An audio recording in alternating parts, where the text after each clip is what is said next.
Mas eu quero aqui começar já apresentando, né, a minha querida Vivian Degan, né, a advogada, como eu já falei, especialista em relações do trabalho, professora regular do curso de Direito da Univale e da Universidade Federal de Santa Catarina. Também é professora convidada de cursos de pós-graduação da Universidade Católica de Santa Catarina, Unidade e também do Senac. Mestre e doutoranda em Direito pela Universidade Federal de Santa Catarina, autora de artigos e do livro Trabalho Infantil e Reforma Trabalhista, pela editora Lumen Juris. É palestrante, atuante, envolvida com as questões da classe da advocacia, né? Não por acaso despertou-lhe o interesse dessa nossa conversa de hoje, porque a doutora foi candidata a presidente da OAB de Santa Catarina e exercendo aí, muito bem, despertando, né, essa questão tão importante também, que é a participação feminina nos órgãos de direção. Muito obrigada, Lúcio, muito obrigada. E também eu aproveito para apresentar aos que não conhecem o Dr. Lúcio, né, o grande currículo que ele tem. Obrigada pelos elogios, pelos complementos ali quase do meu Lattes. Ali. Dr. Lúcio, embora hoje seja advogado, na realidade foi inicialmente na carreira advogado, tornou-se juiz do trabalho e posteriormente retornou à advocacia. Além disso, também o Dr. Lúcio presidiu a São Paulo, foi conselheiro do CNJ, vice-presidente da Associação dos Magistrados Brasileiros, né, do Brasil, sem contar que ainda também é mestre pela Universidade de Lisboa, doutor pela Universidade de Aberdeen, é assim que pronuncia, está correto? Aberdeen, né? Aberdeen. Sou pós-graduado por Aberdeen. E segue ainda em pós-doutoramento, né? Além de palestras, de funcionar como árbitro e parecerista e, logicamente, ser um advogado hoje que, assim como eu, tem um escritório pequeno no sentido de prestar um serviço com mais pessoalidade, né, aos clientes.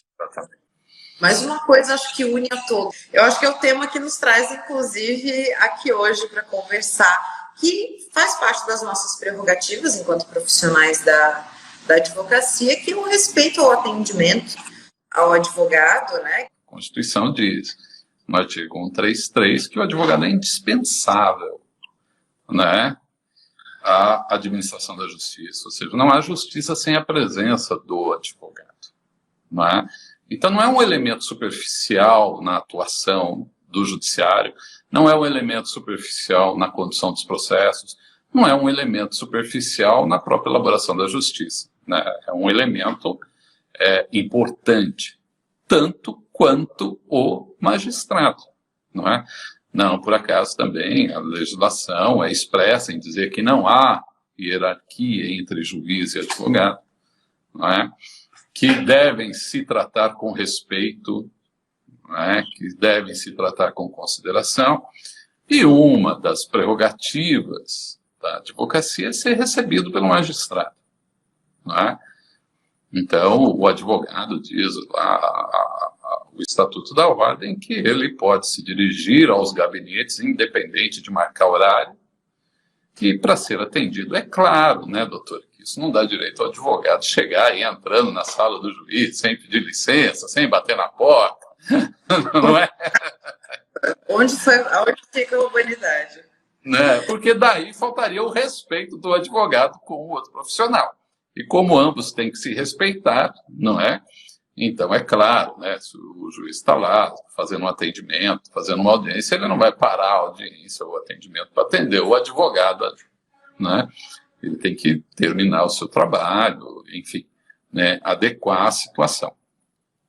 Mas, de todo modo, a maioria, eu acho que a doutora vivencia isso também, né? A maioria dos colegas são atendidos pelos juízes. A maioria dos juízes atendem os advogados, não é? Mas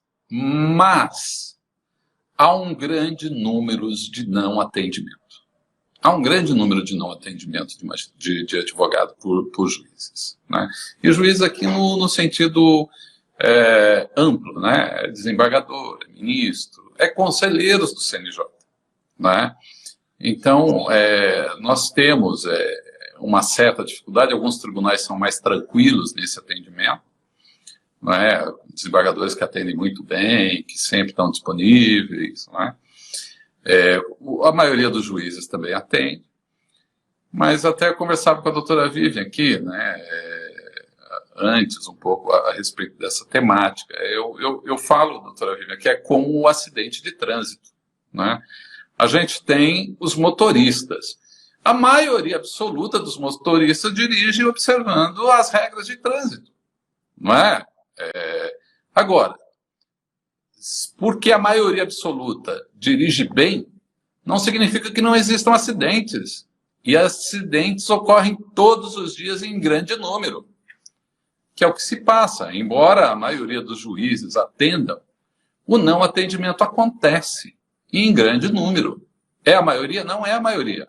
Mas para isso, tal como as leis de trânsito, precisa de regulamentação, para que não ocorram os acidentes lá no trânsito e para que não ocorram as situações de não atendimento aqui, né? Porque, assim, a mim, os motivos pelo não atendimento, quando eu percebo isso, na maior parte das vezes, doutor, eu não sei, a percepção que eu tenho é não por conta do trabalho, é por conta de não compreender a atividade da advocacia como importante naquele caso. Porque você recebe respostas assim, o juiz está com muito serviço, ele não tem tempo para atender, ele está com muito trabalho. Ué, atender o advogado não é trabalho agora? Não é? Ou é menos importante que os outros trabalhos do magistrado? Né? Não é. Então, você tem magistrado que pede para encaminhar memoriais e aí ele vai ver se é necessário o atendimento. Se não há hierarquia, se ambos têm que se tratar com respeito, quando o advogado pede o atendimento é porque ele já fez a análise da importância desse atendimento. Então, se ele já fez essa análise que é importante esse atendimento e pede esse atendimento, porque funciona de modo contrário. Se o advogado pedir um atendimento que não tem a menor importância para falar bobagem ou para falar algo contrário à prova dos autos, ao que está ali narrado nos autos, isso vai funcionar contrário ao próprio advogado, não é? Então, se ele assume esse risco de falar sobre um processo, é porque ele entende que os argumentos são importantes a serem considerados. E aí, não cabe ao magistrado desconsiderar essa análise de importância feita pelo advogado, porque daí haveria hierarquia, coisa que a lei não permite, né, a existência de hierarquia entre as partes. E não falamos isso só pelo nosso estatuto, inclusive, né, mas também pela própria LOMAN, como o senhor bem coloca no requerimento. Não é um pleito apenas da advocacia, mas até mesmo uma ordem direta da própria legislação que rege a atividade jurisdicional, né? Sim, é um dever, está na LOMAN, na Lei Orgânica da Magistratura Nacional. É um dever do juiz atender ao público. É um dever, né? E o advogado faz um papel fundamental para o juiz. Se o juiz for atender ao público, não é? Ele vai se deparar com pedidos descabidos, com confusão de situações que o público traz sem o filtro do advogado. Quando o advogado vai falar com o juiz, ele vai nos pontos centrais, né? Essa prova, essa circunstância, essa interpretação das normativas. Tem essa lei aqui que chama atenção para a observância dessa lei, coisa que não é normal. Porque o juiz tem que compreender que ele não sabe tudo. Não é? Tem que ter essa alta noção. O juiz não sabe tudo, né? Ninguém sabe tudo. E às vezes o advogado está mais empenhado no processo, ele estudou mais o caso, que é o bem da vida do seu cliente. Então ele tem mais condições de levar para o juiz, até porque o juiz tem 3.000, 4.000 processos, né? E o advogado não, tem ali 50, 30 que ele toca pessoalmente, né? Então, ele está muito mais afeto às circunstâncias do seu processo do que o magistrado estará. Então, quando ele se propõe a levar, porque ele faz essa análise de importância, não é? Então, nesse sentido, não cabe ao magistrado vedar isso, ou fazer análise dessa importância, porque daí estaria havendo hierarquia e mais que isso, né? Estaria havendo desrespeito mesmo, coisa que a legislação impede, o desrespeito de um profissional para o outro. O advogado não pode chegar para o juiz e falar, olha, você vai ter que decidir isso, ou você não vai fazer isso. Não tem cabimento o advogado falar isso, né? Assim como não tem cabimento o juiz falar, não, manda aí que eu não vou analisar, que eu vou... E nós temos encontrado esse não atendimento de diversas formas, né, em diversos formatos. Isso. Né? E eu já me deparei com diversos não atendimentos diferenciados, doutora. Um dos primeiros foi, eu pedi audiência com o juiz, aí o assistente falou que era para eu gravar um vídeo e mandar por e-mail para ele, que ele ia assistir o vídeo. Né? Inclusive agora tem essa situação toda da visual law e os novos formatos de peticionamento.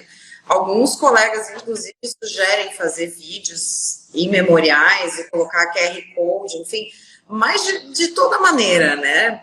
É aquela situação que acho que todos aqui que advogam já se depararam diariamente.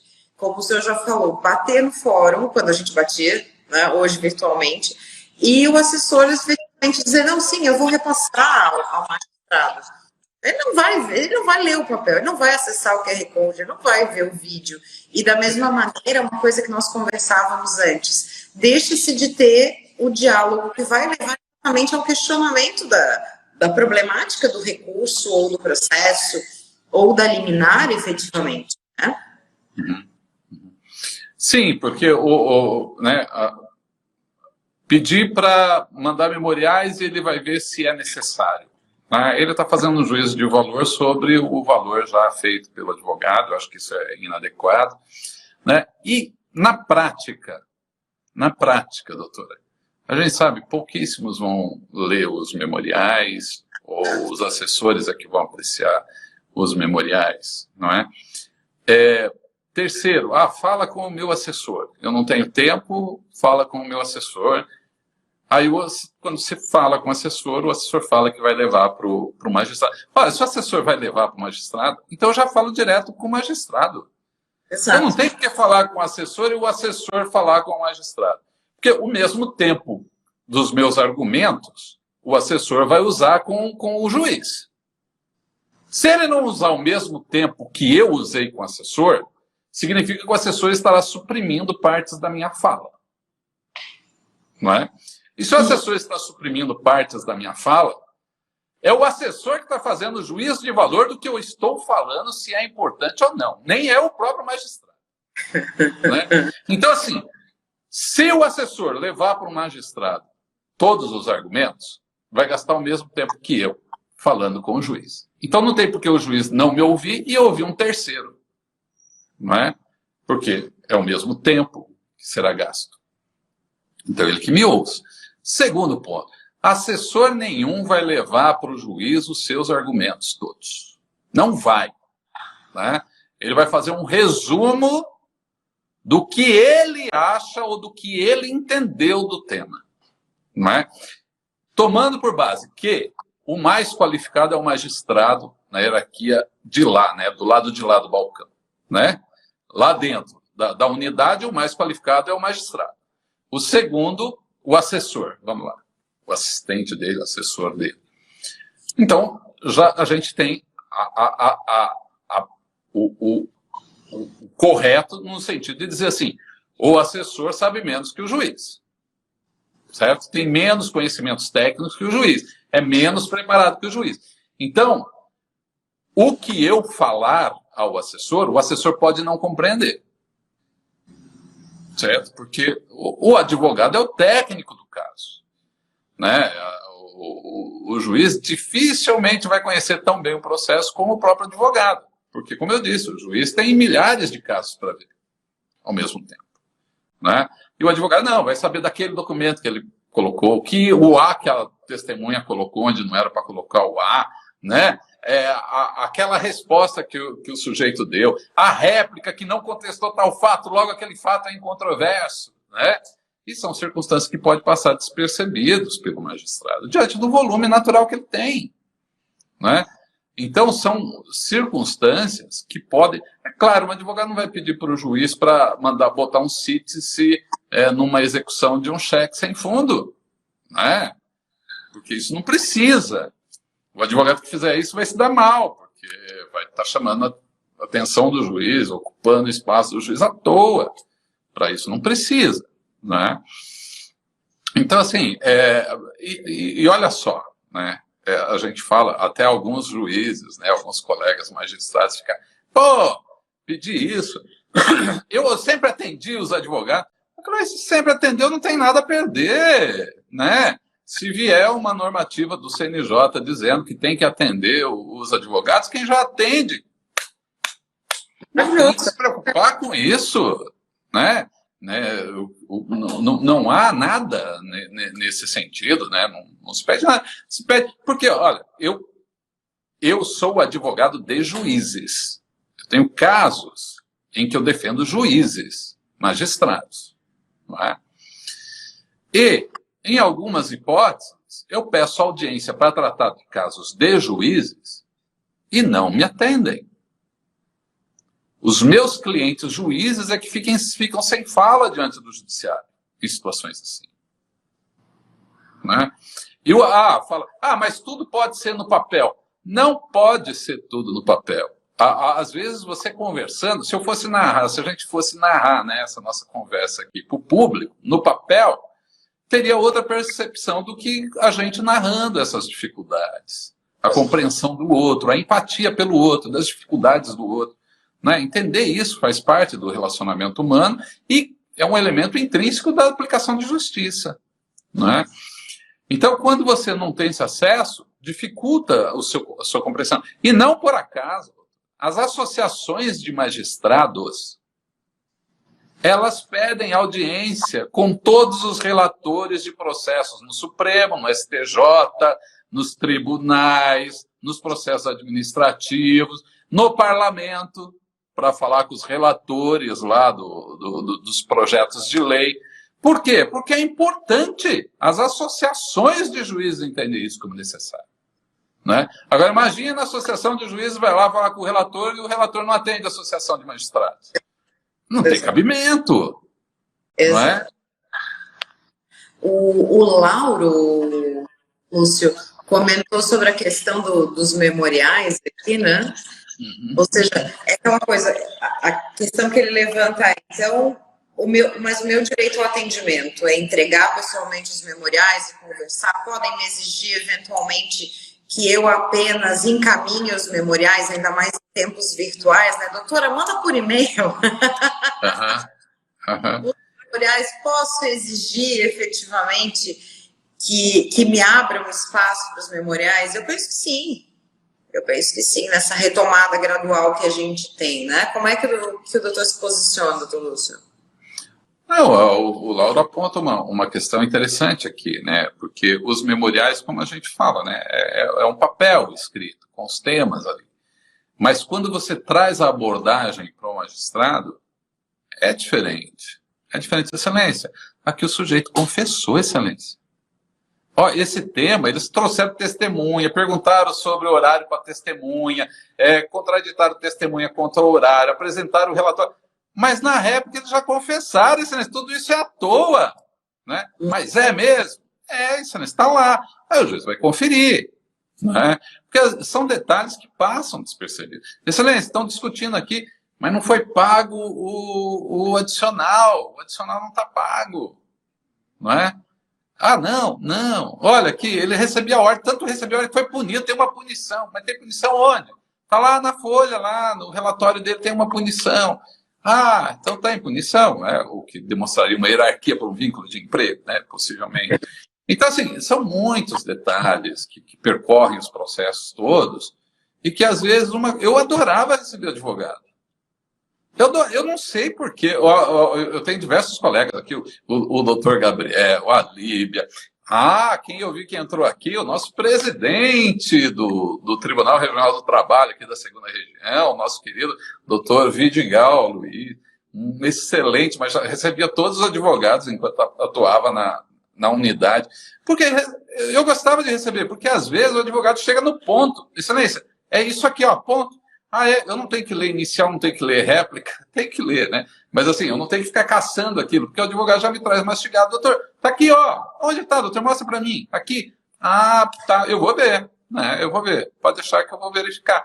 É muito mais rápido, né? A gente gosta, o juiz do trabalho é conhecido como aquele que gosta de fazer audiência, porque na audiência você vai pegando as coisas. Né? A parte vai falando, a testemunha vai falando, uma contradição aqui, e você vai formando. Muito melhor do que você ler uma inicial com A, B, C, D, depois pedido A Z, Z1, Z24. Aquelas coisas de. Pontos, assim, né? Até nem é muito normal, no primeiro grau, a gente pedir audiências de horário com o juiz para conversar sobre uma sentença. Exatamente por isso, ele vivenciou o processo, pelo menos um pouco. Né? Agora, há 2 pontos que, até durante a campanha de viajar a Estado e conversar com os advogados, 2 pontos que ficaram muito claros para mim nesse sentido. Um é a questão do tribunal, principalmente hoje com os depoimentos gravados que não são transcritos e que muitas vezes passam ao largo de uma equipe que efetivamente não acompanhou o processo, não vivenciou de forma nenhuma, não teve contato com as partes, e tem uma dificuldade que a gente ainda caminha, principalmente no PJE, né? Quem advoga na área trabalhista sabe o quanto a gente tem dilemas com esse sistema, e o PJ Mídias, que realmente é dificultoso de acessar as provas, né? E outro, lá no primeiro grau, eu acho, doutor Lúcio, mais ao início ainda, é a questão das liminares. Com essa sistemática de pandemia, de ingressa, liga, até mesmo utiliza um balcão virtual para pedir um horário com o assessor, para o assessor pedir um horário com o juiz. E essa situação toda rolando ao fim, quando finalmente o advogado consegue expor a liminar, porque a gente ainda não teve uma instrução processual mínima para que ele, ainda que no meio de tantos processos, consiga se ambientar com aquela situação prática, a necessidade já passou, o dano já ocorreu, a situação já não carece mais de liminar, já perdemos o objeto daquilo muitas vezes. Né? Então, acho que até no primeiro grau, em razão até de uma reflexão que o doutor coloca dentro de providência muito importante, ou seja, entregar a justiça é efetivamente isso, é dar atenção ao caso concreto. E lá no primeiro grau, principalmente nas liminares, a gente tem uma dificuldade muito grande disso pela falta do atendimento. Não é algo supérfluo, é de fato algo que garante ao destinatário final do serviço do judiciário que efetivamente receba aquele bem da vida que o senhor colocou, né? Eu acho que é uma reflexão assim, e eu até grifei que tem no item 15 da sua petição, que é uma reflexão que o senhor faz exatamente nesse sentido, né? Ou seja, não é um desrespeito inicial à advocacia, ao exercício profissional, mas mais do que isso, é uma delegação que se faz de uma competência que prejudica o próprio jurisdicionado também, né? Ao final, que é o que a gente precisa, é o que a gente quer. O Tiago fez um comentário, as audiências e sessões de julgamento por vídeos fez aumentar ou expôs ainda mais a violação de prerrogativas, sim. Infelizmente, até aqui em Santa Catarina, tivemos uma situação dessa que gerou um PAD no CNJ. Né? Que pelo nosso... E realmente e é isso que acaba acontecendo em grande parte. Né? Então, eu acho que foi muito, muito interessante essa colocação que o doutor Lúcio faz exatamente do objetivo final. Nós nos sentimos, eu particularmente me sinto pela classe ofendida nas minhas prerrogativas, mas é mais além ainda o efetivo prejuízo disso, né? Sim, doutora, porque assim, nós lidamos com o bem da vida, tá? Assim, qualquer repartição pública, o grande problema é quando ela trata as questões apenas como algo burocrático, como sendo papel, e imaginando que não tem pessoas atrás daquilo. Uma vaga de UTI tem pessoas, tem uma família, tem uma vida atrás daquilo. Né? Quando a gente lida com o processo, para as pessoas, para algumas pessoas pagar, mas R$1.000, o que é R$1.000? Para a pessoa que ganha 1.100 é um mês, não é? Então, assim, a gente não pode menosprezar o bem da vida pelo valor monetário. Lógico que o valor monetário tem importância, tem, na vida em sociedade tem. Realmente, você não pode permitir determinados processos que caminhem anos no judiciário por questões gastando um volume muito maior para discutir questão meramente financeira, né, de valores módicos. Mas, enfim, é o bem da vida. E o primeiro tratamento tem que ser dado, não importa o valor dele, não é? Eventuais sequências é que poderia. Mas, mais que tudo, tem que fazer justiça. Então, assim, quando eu não sei a doutora, mas eu imagino também pela sensibilidade da doutora, né, pelo modo da doutora agir, pelo modo da doutora tratar com empatia, com cordialidade. A doutora se compadece das questões de direito dos seus clientes, quando se busca justiça. E daí você está em busca de justiça para o seu cliente, porque você acredita naquela tese, não é? Porque um dos deveres do advogado é botar na tese que ele não acredita, não é? Então, se você vai na busca da tese, é porque você está acreditando, né, nessa tese, né? E aí você vai levar os anseios por justiça ali do seu cliente. Aí você não é recebido, não é? E aquele detalhe que você queria falar para o juiz não é observado na sentença. Daí você entra com embargos de declaração, aí vem o chavão, quer discutir, recorra. Como se embargos de declaração não fosse recurso? Embargos de declaração é recurso, não é? É recurso, é tratado como uma peça recursal.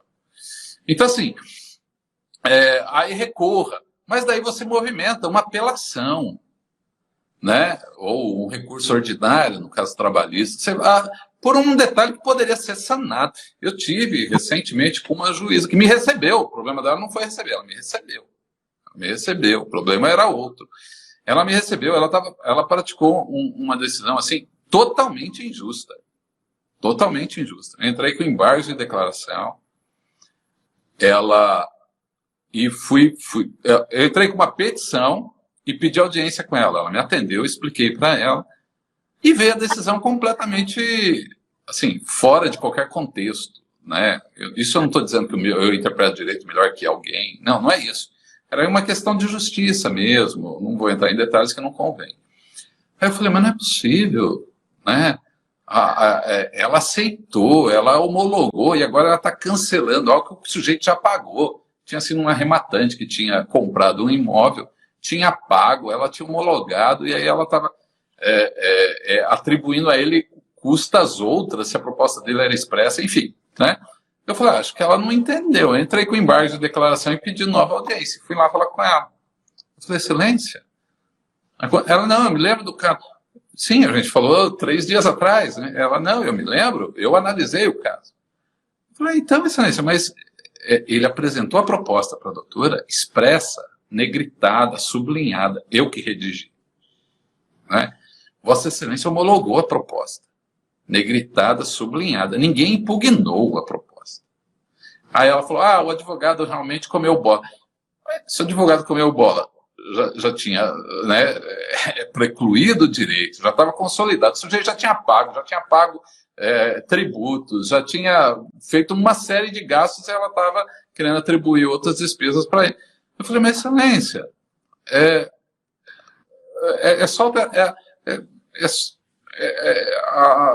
era só alterar isso, é só reconhecer isso. Ela, minha decisão, eu já dei. Não, ela falou, mas o senhor pode recorrer, né? Eu falei, excelência, mas é tão fácil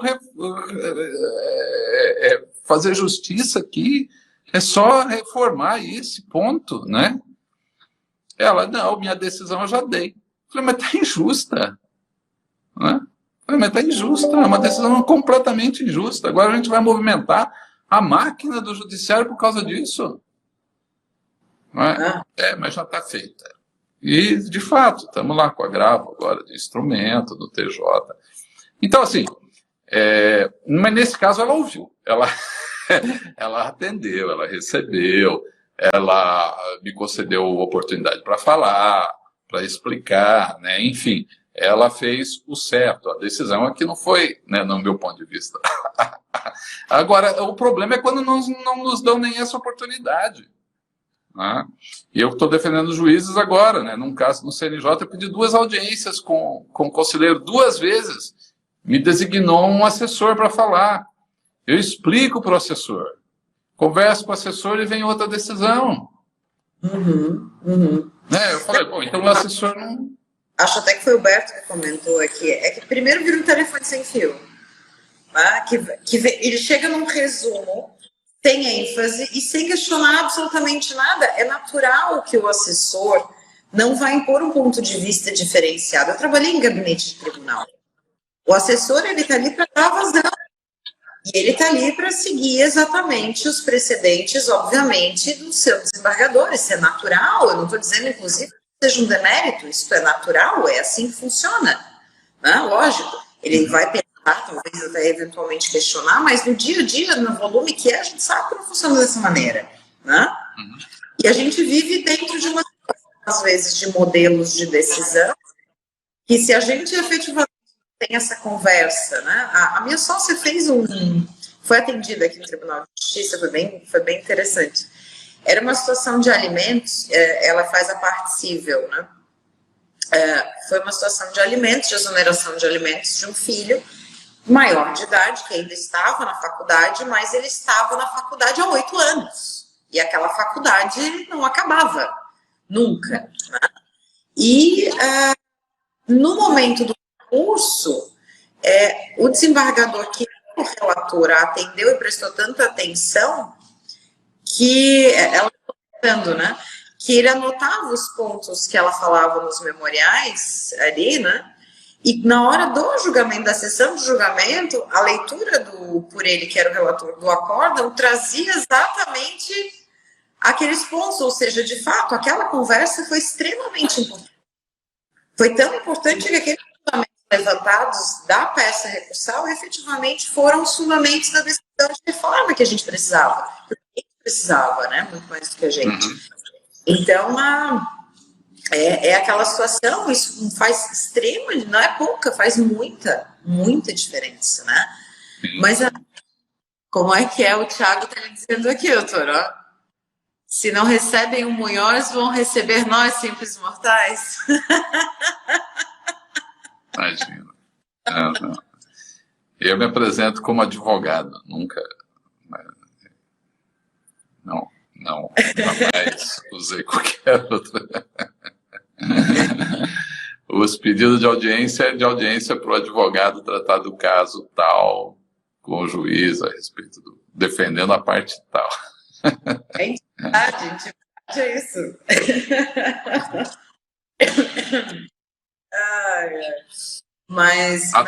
Até porque, Diego, muitas vezes é o assessor que faz essa análise de quem vai receber. Às vezes nem... Às vezes não é nem o magistrado que faz a análise de quem vai receber. Às vezes a gente manda e-mail pedindo audiência, vem um e-mail padrão dizendo, assim, com certeza nem passou para o magistrado, já veio a resposta padrão. O fulano, o assessor vai te receber. Às vezes nem o magistrado que pede para responder desse jeito. Ou já dá uma orientação geral e fica isso, né, no gabinete. E além disso, uma coisa bastante importante de comentar aqui para o pessoal que está nos acompanhando, que eu achei sensacional, foi a ideia do pedido de providências, né? Não é simplesmente um pedido, o seu pedido de providências não é algo genérico, não é algo apenas com a fundamentação jurídica, mas extremamente propositivo, né? Então, de repente, doutor, comenta conosco o seu rol de sugestões ao CNJ, né, de providências de regulamentação efetiva, porque, de fato, eu acho que situações ali do que eu li, que eu me sentiria extremamente feliz de estar amparada pelo CNJ no momento de uma situação eventual de um não atendimento, né, de uma situação dessa. Então, gostaria muito que o senhor comentasse conosco as suas sugestões de providências. O próprio CNJ já identificou, né, que tem situações de não atendimento. Tá? teve uma decisão, uma recomendação, número 70 do ano passado, da conselheira Flávia Pessoa, que atende a todos, né? Uma conselheira que é magistrada de carreira, que é uma pessoa sensacional. E ela já emitiu uma recomendação, número 70, de que os tribunais tivessem fossem mais claros na forma de atendimento dos advogados durante a pandemia. Porque uma coisa é verdadeira, né? Aqueles magistrados que já não gostavam muito de atender, a pandemia é um prato cheio, porque, né, você perde esse contato pessoal, você entra na triagem eletrônica, você tem que mandar e-mail para não sei quem, que responde, ou lê o e-mail que você não sabe quando, não é, que responde quando. Hoje mesmo, né, eu já senti situações de que eu pedi audiência para tratar de embargos de declaração, e aí julgou antes dos embargos de declaração para não me dar audiência, né? Então, assim, é horrível. E eu respondi até, assim, né, de modo bastante pesado para a magistrada, né? Porque usar um artifício desse só para não conceder ao advogado um direito, que é de falar com o magistrado, porque é lógico, aí ela julgou e ia falar o quê com ela, né? Não teria mais o que falar. Né? Era justamente para... mas o senhor... Eu analisei, estava por escrito, eu analisei, eu falei, não analisou, porque veio despacho padrão, excelência. Tanto não analisou que veio despacho padrão. Que veio despachinho lá, quer rediscutir, ou seja, não apreciou nada, né? Quanto ao pedido, a doutora pediu que eu falasse um pouquinho do pedido. No CNJ cabe regulamentar, de modo geral, a atividade de todo o judiciário, não é? Ele tem o poder previsto na Constituição de traçar regulamentos, né? Isso já é consolidado. Então, a gente tem dois modos de abordar o problema. Uma, representando cada magistrado que se nega a receber, né? Isso é pouco efetivo, traz um desgaste do ponto de vista pessoal para o advogado muito grande, que afeta os direitos dos seus constituintes, ou seja, né, quando o advogado desgasta a sua imagem, ele afeta os direitos do seu próprio cliente, porque uma coisa, quando você, o advogado que não tem muita honorabilidade e tal, você já olha os pedidos dele com pouco caso, né, ou com certa desconfiança, não é? Então, o advogado vai ficar brigando com todos os juízes que não... Eu já terei representado uns 10, 12. Não é producente, Exato. Não é produtivo, né, esse tipo de situação. Então, assim, é muito melhor regulamentar isso. Vinha uma normativa do CNJ regulamentando de modo geral para todos os magistrados. Então, assim, o que eu peço, que o CNJ regulamente, que é um problema que tem afetado a advocacia, não é um problema real, e que regulamentando como? Reconhecendo que é um dever dos juízes atender, porque isso diz a Loman, não é? Que é vedado ao magistrado impor condição para o recebimento do advogado ou efetuar discricionariedade sobre essa necessidade de atendimento, porque isso viola o artigo 6º da Lei 8.906, né, que estabelece que não há hierarquia, que tem que tratar ambos têm que se tratar com respeito, reconhecendo que é vedado ao magistrado condicionar o atendimento do advogado ao convite do patrono da parte contrária, que essa era uma questão que quem usava muito isso era o ex-ministro do Supremo Tribunal, né, que já se aposentou. Ele exigia, só atendia advogado se viesse as duas partes. Bom, daí basta o outro advogado não querer, pronto, não tem audiência. Não é? E quando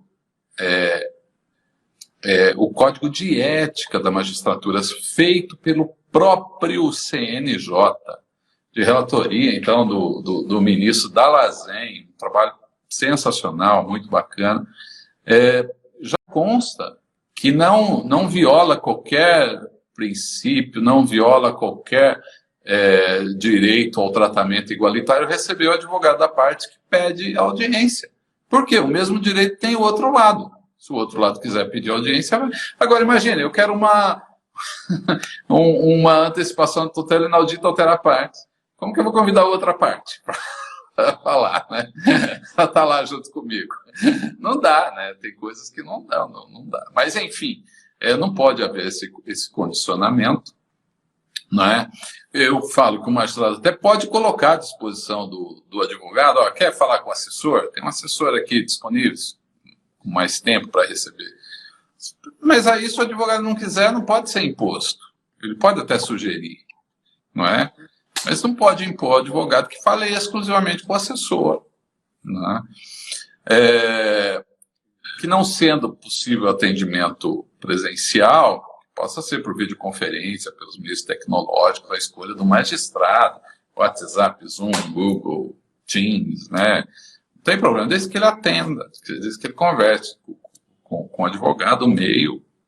Assim. Eu sugiro que nas correições ordinárias, porque toda unidade jurisdicional passa por correição, não é? Anual, e que nas correições ordinárias, as corregedorias certifiquem na ata o modo de atendimento dos advogados proporcionados por aquela unidade. Não é? Na hipótese de estar suspenso o atendimento presencial, né, que esses canais de comunicação sejam divulgados, porque outro problema, a gente hoje, na atualidade, às vezes você vai e você não sabe aonde que você pede, não é? Aí você liga para um telefone, ninguém atende, aí você liga para o telefone, está lá um servidor em casa, em home office, não tem acesso ao magistrado, manda e-mail, daí você tem que mandar e-mail, né? Alguns tribunais têm um cadastro, como o TJ de Santa Catarina tem um cadastrinho que você faz. Eu já fui recusado por esse cadastro do TJ de Santa Catarina. Entrei com um pedido e o juiz simplesmente disse que não tinha tempo. Veio a resposta, não tem tempo para receber. Estou com muito serviço, estou atendendo eleitoral, estou atendendo não sei o quê, não tenho. O atendente eleitoral é um argumento recorrente. Está acumulando. Eu peço que seja reconhecido como falta funcional o magistrado que recusa o atendimento, né, ou impõe condições não previstas em lei para esse atendimento, e que os tribunais devem manter em seu site informações precisas sobre o modo de atendimento ao advogado. E é claro, né, essas são medidas sugeridas apenas, né, e o CNJ que regulamente isso. Então, o processo inicialmente tinha sido distribuído para a segunda cadeira da OAB no Conselho Nacional de Justiça, né? Mas como ela se encontra vaga, ela foi redistribuída com a desembargadora Tânia, que é uma desembargadora excelente, ela é do Tribunal Regional do Trabalho do Rio Grande do Sul. É uma desembargadora que sempre atende os advogados, sempre dá um atendimento cordial, alegre. Eu até fiz uma sustentação de um recurso de uma decisão dela no próprio CNJ, e quando eu abri a sustentação, eu falo, olha, eu tenho reclamação zero da relatora. A relatora é sensacional, ela é gentil, ela é preocupada com o direito, enfim, e ela é a relatora do caso. Então, em tese, para ela abrir, talvez, consulta aos demais conselheiros, ou consulta pública, ou ela mesmo estabelecer, com base nessa sugerência, uma proposta de regulamentação, ou ela pode entender que não se faz necessário uma regulamentação, né? Eu espero que a OAB, né, encampe isso, porque, afinal de contas, temos 2 conselheiros da ordem como conselheiros, e a OAB Nacional, a presidência da OAB Nacional tem cadeira cativa em todas as sessões do CNJ. Né? Pode participar o próprio presidente da OAB ou algum outro advogado por ele indicado para representá-lo. Então, todas as sessões têm advogados no âmbito do conselho, né? Seja 2 conselheiros, seja o próprio presidente da ordem com direito à voz. Ou eles digam que advogado não tem direito, né? Fala que a lei está aí, é só de enfeite mesmo, né? Então, assumam, né, que é algo à disposição dos magistrados, né? Digam que a lei não tem validade, né? Agora, se a lei está aí e tem validade, então que ela seja cumprida. Mas, doutor Lúcio, exatamente por isso que eu achei tão interessante o seu pedido de providências, exatamente no sentido de que, de fato, se nós, individualmente, enquanto advogados, formos representar cada magistrado, não digo nem representar, mas procurar a corregedoria, encaminhar a reclamação ao CNJ, nós não vamos fazer outra coisa da vida. Nós já temos todas as reclamações porque o alvará não sai, porque o atendimento da contadoria não acontece, porque a audiência não é marcada nunca, o processo não anda. Então, assim, na realidade, a sua iniciativa reflete, ao meu ver, uma necessidade que a gente tem efetivamente de olhar pela classe de um modo geral, né? O seu requerimento faz com que a gente tenha efetivamente uma possibilidade de parar com esses entraves que não deveriam ser parte do nosso dia a dia profissional. Eles não deveriam ser. Nós deveríamos estar nos preocupando efetivamente com o direito do cliente, mas a gente se preocupa com a fixação dos honorários abaixo do próprio 85 CPC, dos de sucumbência, a gente se preocupa exatamente com todas essas situações burocráticas de dia a dia que, ao final do processo, ao final da nossa atividade profissional, parece que se sobrepõe ao próprio direito, né? Porque viramos todos burocratas, então. Sim. E é por isso que eu acho tão interessante a gente destacar todas essas situações propositivas que o doutor coloca, e achei extremamente interessante essa questão 6 ali nas correições ordinárias, da própria corregedoria exigir, ou seja, como é que vocês estão fazendo? É uma preocupação que o tribunal deve ter, né? Até para que a gente tenha um bem fluir de atividade da advocacia e magistratura. A gente não precisa viver em pé de guerra, ninguém quer isso, inclusive. Claro que não. Muito pelo contrário. Muito pelo contrário. Não é o contrário. Muito pelo contrário. E acho que é como o Vilar colocou, exatamente, uma atuação maior da OAB nesse sentido, não só da OAB, né, das OABs estaduais, lógico, na sua competência, da OAB federal, CNJ, mas de também tantos institutos que nós temos jurídicos, né, dentro das suas áreas ali, que às vezes, eu não sei a realidade em São Paulo, mas em Santa Catarina, às vezes, a gente sente, em conversa com os advogados, que a gente poderia ter uma atuação mais conjunta, e a advocacia acaba não se unindo, inclusive, entre os institutos, né? A CAT, MAT, IASC, OAB, temos algumas pautas muito comuns, e que esse é um exemplo, né, que pode ser retomado. Sim, é verdade. É verdade. Como dá vontade de responder isso, só vale em Minas Gerais. Que foi só o titular pode dar audiência. Aquele instituto tem responsabilidade. Hoje eu passei por uma situação dessa, depois que nós conversamos, eu liguei para fiz aquele balcão virtual, e dali me encaminharam o número do gabinete, que não existia, tá? Eu não conseguia acessar. No gabinete, a estagiária da Escola da Magistratura me atendeu para depois passar para a assessora, mas a assessora só atendia advogados a partir das 16, a assessora, porque a juíza, neste momento, ela está com sobrecarga de trabalho. Então, de fato, a minha Ana melhorou? Não, dá uns pequenos cortinhos, mas muito lento, não atrapalhou a compreensão, não. Então, nessa tríade, eu finalmente desliguei o telefone sem conseguir resolver absolutamente nada. Ou seja, a estagiária da Escola da Magistratura, a assessora tem horário para atender advogado, e no fim, a magistrada, ela está até o final do mês sem atender advogados, porque ela precisa botar o trabalho em dia. Mas são situações, é o que eu digo, não é porque eu sou advogada trabalhista, o doutor também, o outro é cível, é a todos que isso empenha exatamente. No próprio TRT aí de Santa Catarina, tive também uma situação, né, de não atendimento. Eu queria falar com os 3 negaram. Acredito. Não, estou afirmando. né? Entramos em contato com os gabinetes, primeiro por telefone. Não, o juiz não está atendendo. O desembargador não está atendendo o advogado. Como assim não está atendendo o advogado? Aí eu falei para a secretária lá, né? Manda e-mail, então, né? E, para minha surpresa, veio a resposta por e-mail. Não estava atendendo. Né? Assim, é sui generis, né? É sui generis uma situação dessa. Né?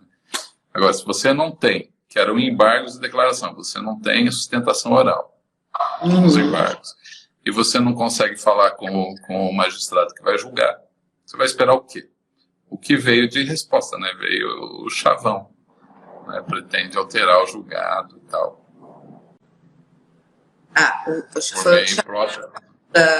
A questão de renovar o compromisso dos desembargadores que sobem pelo quinto à magistratura e vão aos tribunais. Sim. Foi uma sugestão que eu dei.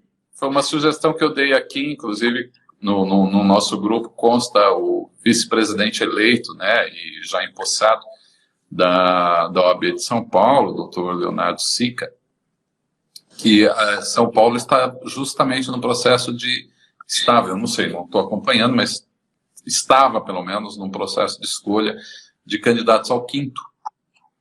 E eu sugeri que fosse refeito o termo de compromisso dos advogados, que se candidatam ao quinto, no sentido de ser um compromisso de que ele vai dar atendimento pessoal aos advogados que solicitarem, ele assume esse compromisso de dar atendimento pessoal aos advogados que solicitarem audiência, bem como defender essa prerrogativa dos advogados perante seus pares no órgão que ele está se candidatando. Seja conselho, seja tribunal, seja qualquer outra situação do gênero. Porque, doutora, integrantes da OAB às vezes não atendem advogados. Integrantes da OAB em outros cargos, depois que assume, às vezes não atende advogado. Também já passei por essa situação. Mas lamentável. O que mais me incomoda, me chama a atenção o tema e me incomoda ao mesmo tempo, é exatamente a gente discutir o óbvio, né? Então, a gente chegar a um ponto de pensar que um advogado que ingressa num tribunal pelo quinto, um desembargador que é originário da advocacia, de vida de advocacia, porque essa é a ideia, a representatividade, né, da visão do advogado sobre o processo, por isso a importância do quinto constitucional, né? Da gente ter que ter a ideia de reforçar efetivamente o compromisso. Assim, é uma tristeza, né?